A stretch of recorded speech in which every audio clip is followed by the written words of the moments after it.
আসসালামু আলাইকুম। সবাই কেমন আছেন? আশা করছি আল্লাহর রহমতে সবাই সুস্থ আছেন, ভালো আছেন। আলহামদুলিল্লাহ, আমরাও ভালো আছি। আরও একটি নতুন ভিডিও দেখার জন্য আপনাদের সবাইকে আমন্ত্রণ জানাচ্ছি। আশা করছি আমার আজকের ভিডিওটি আপনাদের কাছে খুব ভালো লাগবে। ভিডিও শুরুতেই আমি সবার কাছে একটা লাইক চেয়ে নিচ্ছি। আশা করছি একটা লাইক দিয়ে পুরো ভিডিওটা কন্টিনিউ করবেন। আজকের ভিডিওটা আমি সকালের নাস্তা দিয়ে স্টার্ট করেছি। আর এখানে হচ্ছে আমি পরোটা ভেজে নিচ্ছি। অ্যাকচুয়ালি আমি পরোটা বানাইনি, রুটি বানিয়েছিলাম। ভেবেছিলাম রুটি ভেজে দেবো, বাচ্চারা খেয়ে নেবে, কিন্তু বাচ্চারা শুকনো জাতীয় খাবারটা খেতে চায় না। তাই হচ্ছে একটু তেল দিয়ে ভেজে নিয়েছি, আর সাথে হচ্ছে একটা ডিম ভেজে নিচ্ছি। আর অন্য পাশে চুলার মধ্যে হচ্ছে আমি চা বসিয়ে দিয়েছি। সামান্য একটু চা হলে বাচ্চারা খেতে খুবই আনন্দ পায়। তবে আমি বাচ্চাদেরকে চা দিতে চাচ্ছি না, তারপরেও বাচ্চারা একটু একটু খেতে চায়। তো কি আর করার, যেহেতু নাস্তা বানিয়েছি তো ভাবলাম যে আজকে একটু চা বানিয়ে দিই। তো প্রতিদিন আমি সবসময় হচ্ছে আমি রং চা বানাই, রং চাটা আমার কাছে খুব ভালো লাগে। তো আজকে হচ্ছে ভাবলাম যে আজকে দুধ চা বানাই, দেখি ওরা কে কে খেতে চায়। তো যখন বানিয়েছি আমার বড় মেয়েরা খায় নাই, কিন্তু নাদিয়ার কাছে খুব ভালো লেগেছে। আর সবচেয়ে বড় কথা কি জানেন, আমার ছেলে কিন্তু একটু মুখে দিয়েছে, ওর কাছে এতটাই ভালো লেগেছে, ওই না বারবার খেতে চাচ্ছে। আমি বলতেছি, বাবা এই বয়সে যদি তুমি চা ধরে ফেলো তাহলে তো বাকি সময়টা তো আরো থাকবে, তো এত ছোট থাকতে চা খাওয়াটা একদমই ঠিক না।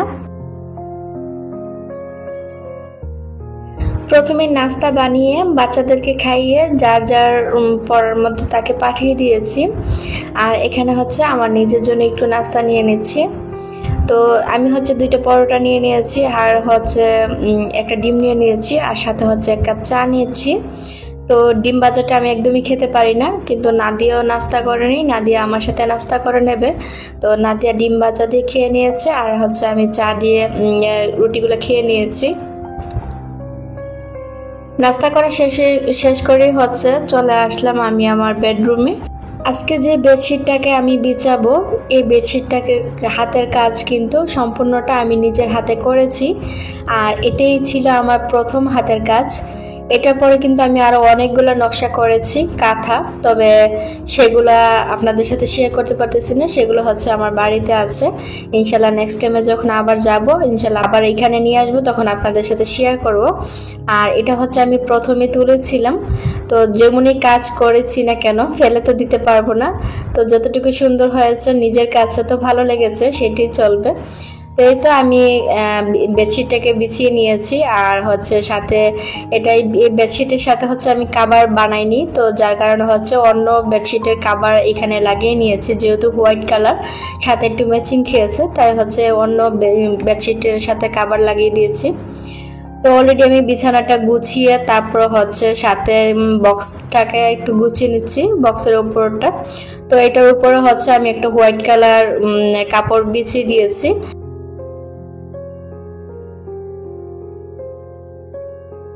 এখানে যে ফুলগুলো আছে সেগুলোকে একটু চেঞ্জ করে দিচ্ছি।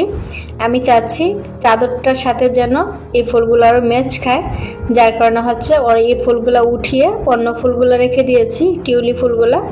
আর সেগুলো কিন্তু আমার চাদরটার সাথে খুব সুন্দর করে ম্যাচিং হয়েছে, কারণ হচ্ছে আমার চাদরটার মধ্যে কালারফুল সুতা আছে, যার কারণে হচ্ছে টিউলি ফুলগুলোই আমি ওখানে রেখে দিয়েছি। আর এই একটা গাছ আমি ড্রেসিং টেবিলের সাথে রেখেছি। আর এই তো এটার উপর জায়গাটা একটু ডেকোরেশন করে নিয়েছি। আর বক্সের উপরে ফুলগুলোকে আমি জুতার বক্সের উপর রেখে দিয়েছি। আমার রুমের ফার্নিচারগুলো যেহেতু ব্ল্যাক কালারে, যার কারণে হচ্ছে ময়লা পড়লে একদম স্পষ্ট দেখা যায়।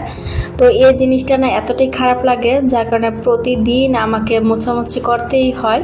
তো এই যে এখন যে মুছেছি, কিছুক্ষণ পরেই কিন্তু দেখবো যে উপরে একটু আলগা ধুলো পড়ে থাকে, তো সেগুলো কিন্তু স্পষ্ট দেখা যায়। আর যখনই ধুলাগুলো পড়ে থাকে না, তখন দেখে মনে হয় যেন অনেক দিন ধরে ফার্নিচারগুলো মোছা হয় না।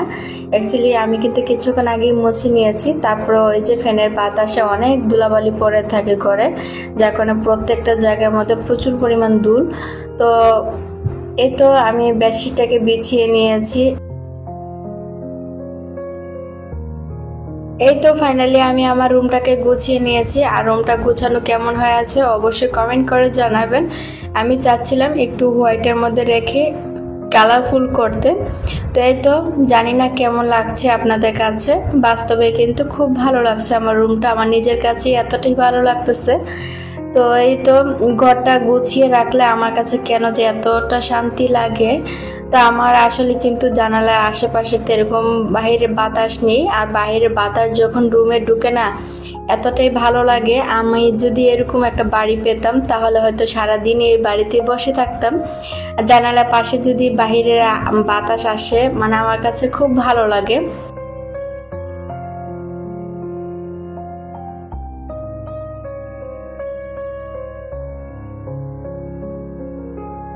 তো আমার একটা পার্সেল চলে আসলো, তো ভাবলাম যে এখন আপনাদের সাথে শেয়ার করে নিই।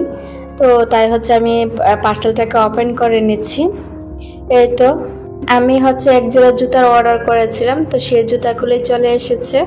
আসলে আমি মোবাইলে দেখে অনেকটা ভয়ের মধ্যে ছিলাম, আসলে এরকম জুতার অরিজিনাল জুতাটা আমি পাবো কি না, আমি আসলে কনফিউজের মধ্যে ছিলাম। কিন্তু জুতাটা বাস্তবে দেখার পর আমার আসলে চোখ জুড়ে গিয়েছে।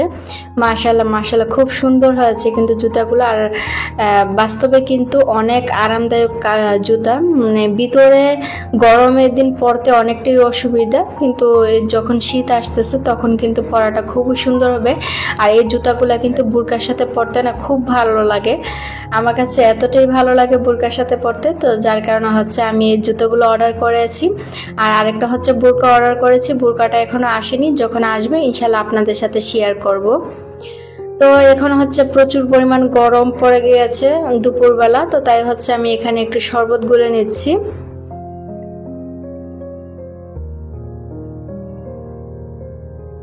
আমার ভিডিওর সাথে এই পর্যন্ত কেউ আছেন কিনা আমি জানি না, যদি থেকে থাকেন লাইক দিতে ভুলে যান। প্লিজ আপুরা একটা লাইক দিয়ে দিবেন। আর আপনি যদি আমার চ্যানেলে কেউ নতুন হয়ে থাকেন, আমার ভিডিও দেখে যদি আপনাদের কাছে ভালো লেগে থাকে তাহলে চাইলে আমার চ্যানেলটি সাবস্ক্রাইব করে রাখতে পারেন। আর পাশে থাকা বেল অল অপশনে ক্লিক করে রাখবেন, এতে করে আমি যখনই ভিডিও ছাড়বো সাথে সাথে নোটিফিকেশন পেয়ে যাবেন। আর আপনি যদি এই কাজটা আরও আগে করে থাকেন তাহলে আপনাকে অসংখ্য ধন্যবাদ। আমি হচ্ছে এখানে একটা শরবত বানিয়ে নিয়ে হচ্ছে আর সেমাই রান্না করেছিলাম, তো একটা বাটিতে সামান্য একটু সেমাই নিয়ে নিয়েছি। তো আমি আর আমার মেয়ে একটু নাস্তা করে নিচ্ছি দুপুর টাইমে। তারপর হচ্ছে বাকি কিছু কাজ আছিল সেগুলো শেষ করে দুপুরে আর তেমন কোনো কিছু রান্না করব না। বাচ্চারা বলতেছে ফ্রাইড রাইস খাবে, তো সেই কারণে হচ্ছে এখানে অল্প একটু ফ্রাইড রাইস রান্না করে দিচ্ছি। তো চলুন কাজ করতে করতে আমি আমার কিছু আপুদের কমেন্ট পড়ে নিই। Cooking blog by Nahar ID থেকে আপু কমেন্ট করেছেন, জামার ডিজাইন সত্যি অনেক অনেক সুন্দর। কমেন্ট পড়ার জন্য ধন্যবাদ। বড় কমেন্ট করার ইচ্ছে থাকলেও বোন করতে পারি না। বাবুর জামাটা অনেক সুন্দর হয়েছে। এত সুন্দর করে কমেন্ট করার জন্য আপু তোমাকে অসংখ্য ধন্যবাদ। আমিও আপু বড় করে কমেন্ট করতে পারি না, কারণ আমি যখনই অন্যদের ভিডিও দেখতে চাই তখনই কিন্তু আমি শুয়ে শুয়ে ভিডিও দেখি, আর আমার সাথেও আমার ছেলে শুয়ে থাকে। তখন কি করে, আমি যখনই কোনো কিছু লিখতে যাই ওই মানে আঙ্গুল দিয়ে টাচ করে অন্য কিছু লিখে দেয়। আমি যদি একটা লিখতে চাই তাহলে বাবু লিখে দেয় আরো দুইটা, তো সেই কারণে কমেন্ট করতে গেলে মানে অনেকটা পেজ লেগে যায়। আপনাদের সাথে কথা বলতে বলতে আমি হচ্ছে এখান দিয়ে ফ্রাইড রাইসটা রান্না করে নিয়েছি। আর এই যে ডিমগুলো বেজে রেখেছিলাম সেগুলো এখানে অ্যাড করে দিয়ে ফ্রাইড রাইসটা পুরোপুরি রান্না করে নেওয়া হয়েছে। এখন হচ্ছে প্লেটে সার্ভ করে নেব। আর কেমন হয়েছে অবশ্যই কমেন্ট করে জানাবেন। এখানে হচ্ছে একটা প্লেটে জায়গা হবে না, তাই হচ্ছে দুইটা প্লেটে দিয়ে দিয়েছি। তো আজকের মতো ভিডিওটা এখানেই শেষ করে দিই। সবাই ভালো থাকবেন, সুস্থ থাকবেন। আল্লাহ হাফেজ, আসসালামু আলাইকুম।